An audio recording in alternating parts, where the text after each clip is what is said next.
Pagtrabaho ng pamilya mula sa kahirapan. Ito ang pangunahing dahilan ng maraming OFW kung bakit pinili nilang mangibang bayan at doon makipagsapalaran.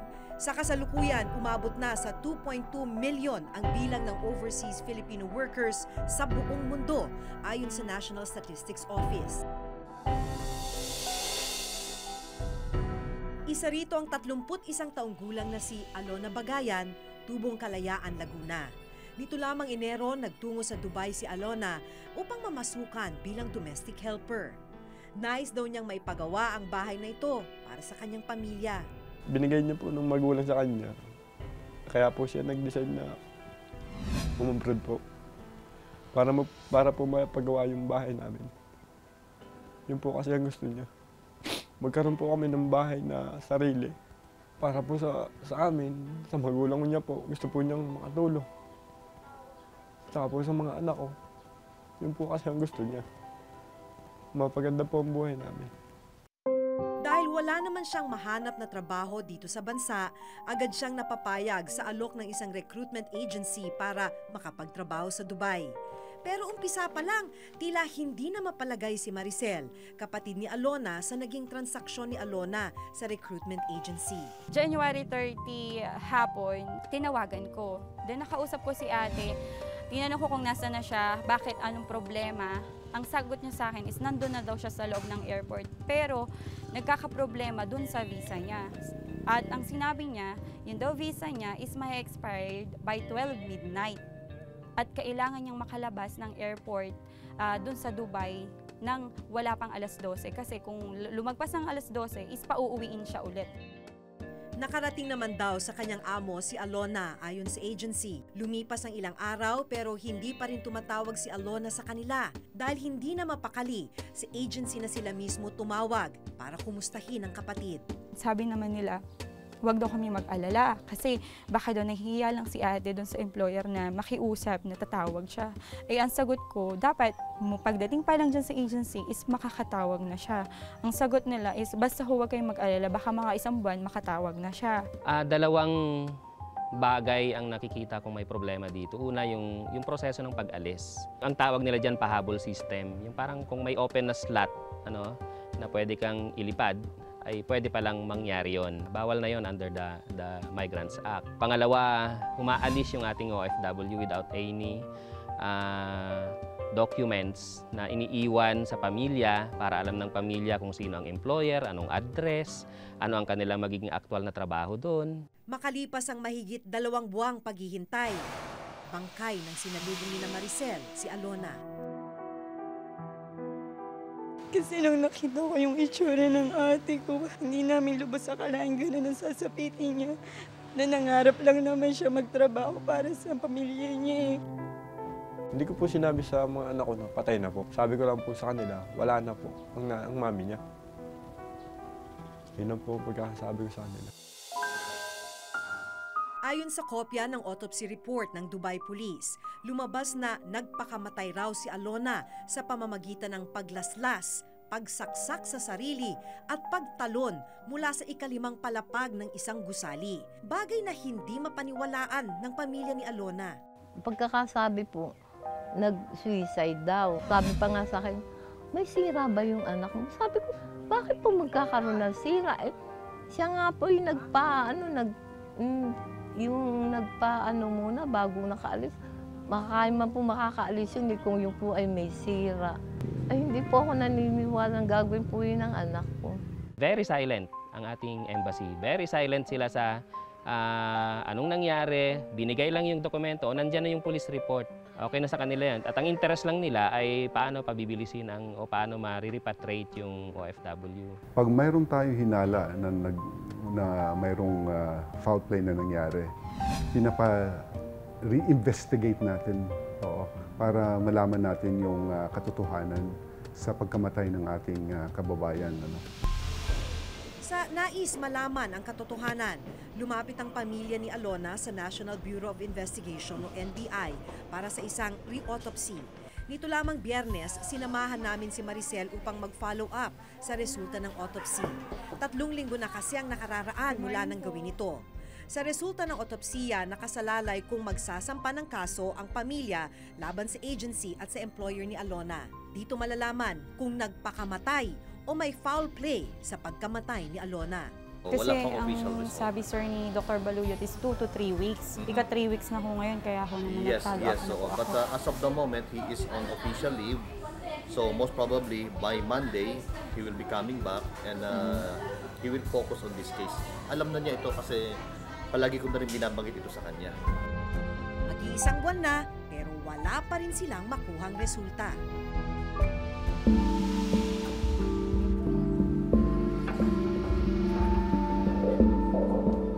Matagal na raw nilang hinihingi ang kopya ng kontrata ni Alona sa kanyang recruitment agency na Almasia Placement Agency, pero hanggang ngayon hindi pa rin ibinibigay.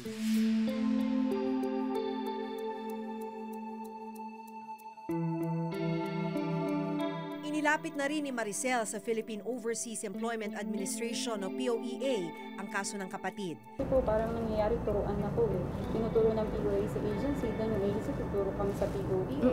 Kami naman ay hindi kami nagtuturo, no? Ang sinasabi namin, yung sakayan namin at yung within the ambit of our authority, yung dapat na suporta na binibigay namin sa inyo, lalo na yung proteksyon natin sa OFW, yung mapabilis namin yung proseso namin kapag may complaint at ino-observe din natin ang due process. Dahil sa nangyari kay Alona, pinatawan ng preventive suspension ng POEA ang Almasia Overseas Placement Agency. Ibig sabihin, hindi sila maaaring magpatuloy ng operasyon hanggat hindi nare-resolba ang kaso ni Alona. Supposed to be kasi, pag naka-preventive suspension ka, close operations. Ngayon, although ang ginagawa nila is yung withdrawal lang naman, no? Pero somehow open pa rin sila.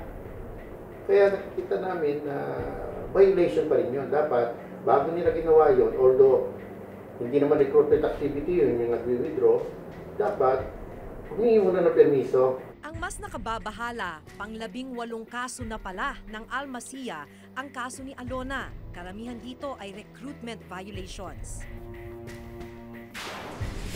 Press release po ng POEA, suspended na. Parang may nagawa na. Unang step natin talaga yun. Nagkaroon talaga kaagad ng immediate suspension yan. Dapat at this time, hindi na talaga nagre-recruit. Hindi na dapat, even for manpower pooling, hindi sila dapat naghihikayat na ng aplikante for overseas. Ngayon, we do conduct spot inspection. Could there be lapses in your inspection? Kaya kahit na anong sabihin ng POEA, ang nangyayari naman talaga, may mga nakakalusot pa rin na mapang-abusong ahensya. Because siguro sa marami din sila, no? Marami rin sila. Kukumpara natin sa dami rin ng nag-i-inspect sa atin. But hindi kinakaya nung bilang ng mga inspectors ninyo na talagang matutukan itong mga ahensyang to na kung ginagawa ba talaga yung dapat tama. No, na lahat sila, meaning at the same time na monitor sila. But sa ngayon, tinitingnan namin yan, no, kung paano natin i-beef up yung ating manpower complement, especially yung ating group of inspectors. Hindi kayo mapasok sir. So, hindi rin kami dito. Sa tulong ng Manila Police District at POEA, isang spot check ang aming nasaksihan sa recruitment agency ni Alona, ang Almasia Placement Agency.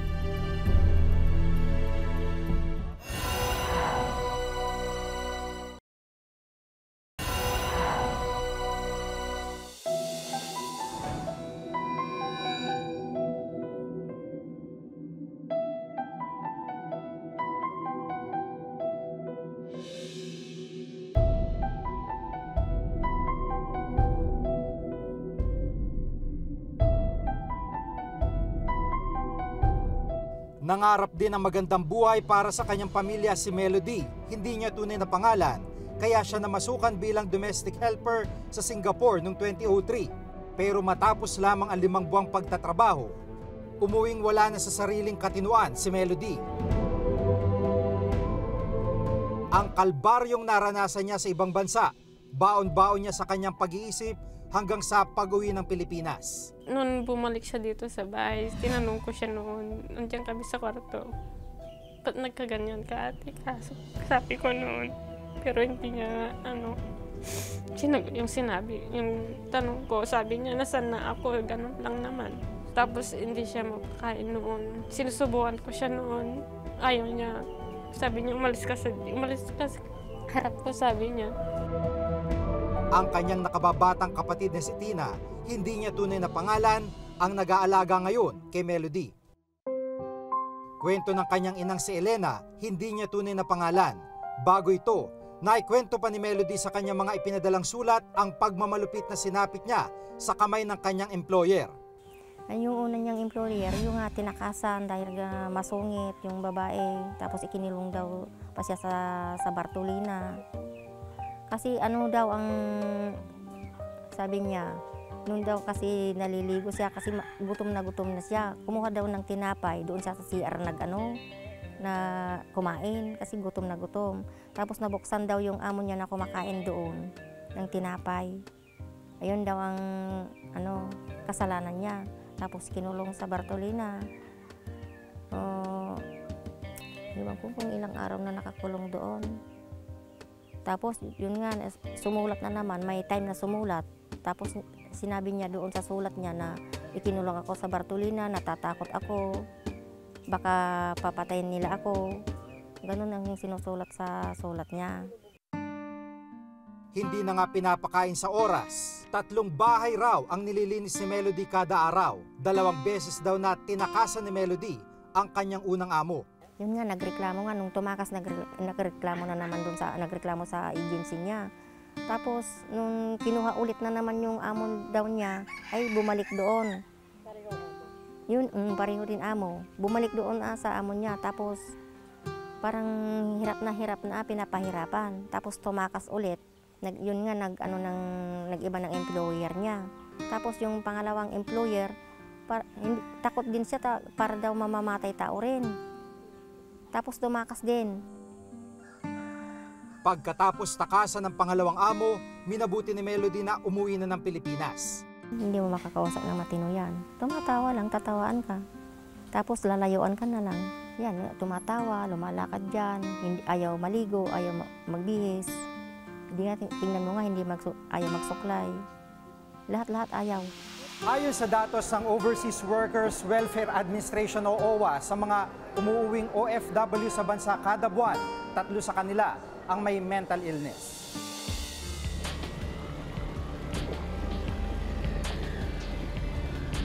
Nitong Sabado, sinamahan namin si Melody magpatingin sa doktor.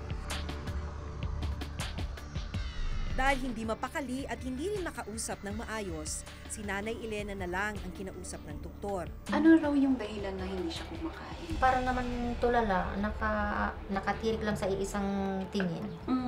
Ganon.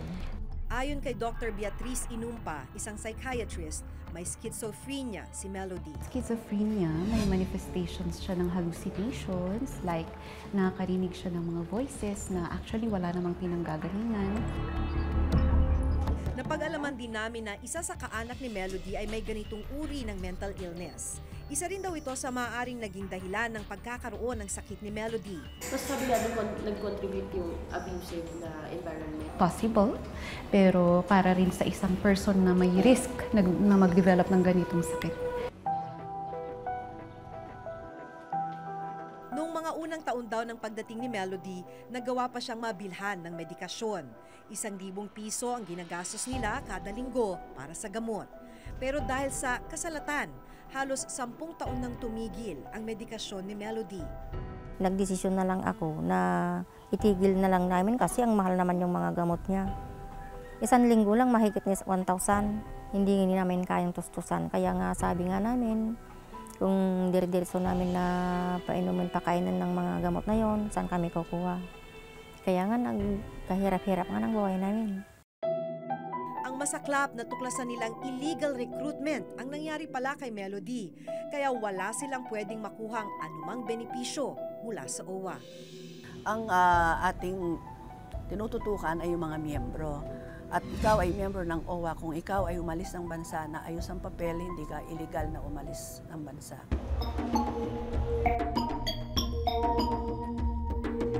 Kada araw, tinatayang may mahigit 3,000 OFW ang umaalis ng bansa, ayon sa National Statistics Office o NSO.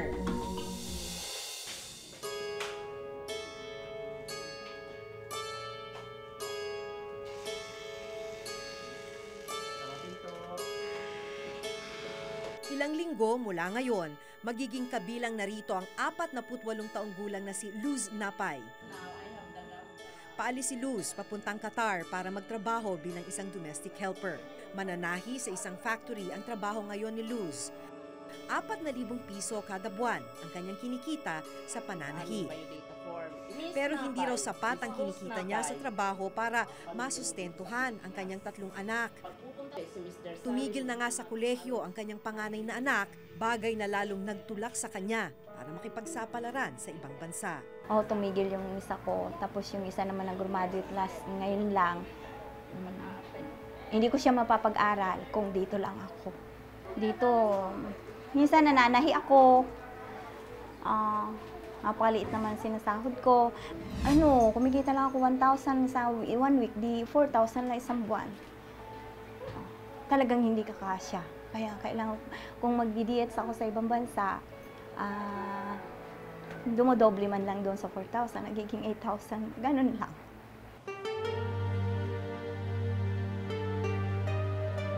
Mag-isa nang tinaguyod ni Luz ang kanyang pamilya, taong 2000 kasi nang pumanaw ang kanyang asawa sa sakit sa baga. Kaya naman ang pangakong malaking kita sa ibang bansa, ang tangi raw niyang pag-asa para mabigyan ng maayos na kinabukasan ang kanyang pamilya. Hindi po madali sa isang nanay. Iniiwan mo yung mga anak mo. Hindi mo alam kung anong nangyayari sa kanila habang nandun ka. Maalis po ako dahil wala po akong magagawa na para sumapat sa kanila, para sumapat sa mga bata yung kikitain ko. Talagang po minsan umaabot na po sa punto na gusto ko nang magpahinga. Gusto ko nang tumigil. Talagang umaabot na sa ganun, napapagod na ako. Tapos, hire-recall ko yung mga nangyayari sa akin doon lahat. Gusto ko nang umayaw. Pero ano naman po ang gagawin ko dito? Titingnan ko yung mga anak ko nakanganga. Hindi ko naman po kaya yun. Kawalan ng trabaho ang pangunahing dahilan kung bakit nakikipagsapalaran sa ibang bansa ang mga gaya ni Luz. Ayon sa pinakahuling datos ng National Statistical Coordination Board, umabot na sa 2.76 million Filipinos ang unemployed o walang trabaho, habang nasa 7.16 million Filipinos naman ang underemployed o hindi tugma ang trabaho sa kanilang natapos. Hindi ito ang unang pagkakataong aalis ng Pilipinas si Luz para magtrabaho. Nang mamatay ang kanyang asawa noong 2000, nagtrabaho na rin siya sa Saudi Arabia bilang isang domestic helper. Kapalit ng mas malaking kita, tiniis ni Luz ang hirap ng kanyang trabaho sa ibang bansa. Halos tagaktak na lahat ng pawis mo, yung paghinga mo na nga, minsan nga paghinga ko kinakapos na dahil sobrang madali ba. Kailangan matapos ko. Parang kailangan mo ng quota doon sa trabaho mo, kailangan matapos mo ng ganitong oras. Hirap na yun, magkano ang katumbas? 8,000 pesos? Opo. Kada buwan? Kada buwan. Ang sweldong 8,000 pesos ni Luz kada buwan sa Saudi noong 2012, hindi pa aabot sa dapat na kinikita ng isang minimum wage earner sa Metro Manila na 8,920 pesos. Kung susumahin, kumikita lamang siya ng 250 pesos kada araw sa Riyadh. Pero para kay Luz, sapat na raw ito kaysa kinikita niya dito sa Pilipinas. Mahirap pa rin po. Tama lang na nakakaraos kami mag-iina pag ako nag-abroad. Pero pag nandito ako sa Pilipinas, lalo akong gumagapang. Ayon sa pag-aaral ng National Statistics Office o NSO, isa sa bawat 3 OFW ay unskilled worker, gaya ng mga domestic helper. Karamihan sa kanila, kumikita lamang ng 8,000 pesos kada buwan. Lahat tinitiis raw ni Luz, maipadala lamang ng buo ang 8,000 piso para sa pamilya. Kapalit ng mas malaking kita, tiniis ni Luz ang hirap ng kanyang trabaho sa ibang bansa. Tila hindi pa rin nakatakas sa kahirapan ang kanyang pamilya. Sa tulong ng Manila Police District at POEA, isang spot check ang aming nasaksihan sa recruitment agency ni Alona, ang Almacia Overseas Placement Agency.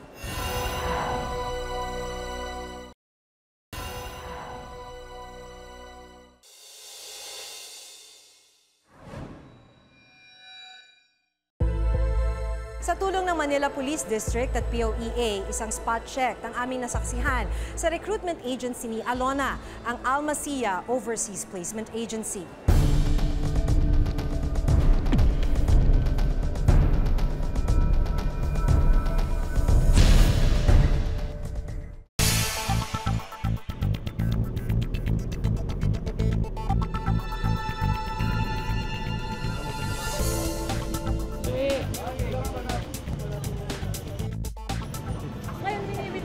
Passport ko, pinababayaran sa akin yung 2.8 something. 2.8 something eh.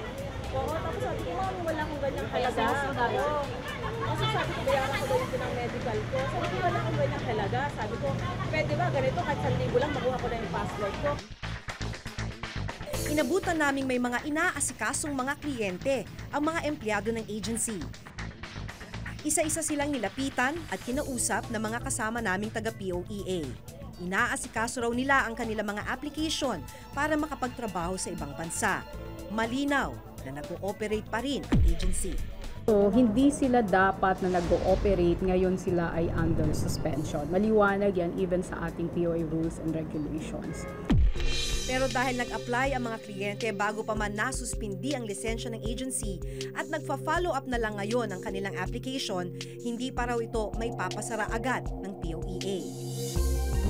Sinubukan naming kunan ng panig ang Almacia sa pamamagitan ng pagtawag sa telepono at pagpunta sa kanilang opisina, pero tumanggi silang magbigay ng panayam. For the record, ang POEA pag nagsuspinde, ay talagang tinitingnan din natin yan. Plus the fact na marami na rin kaming nakansila na lisensya.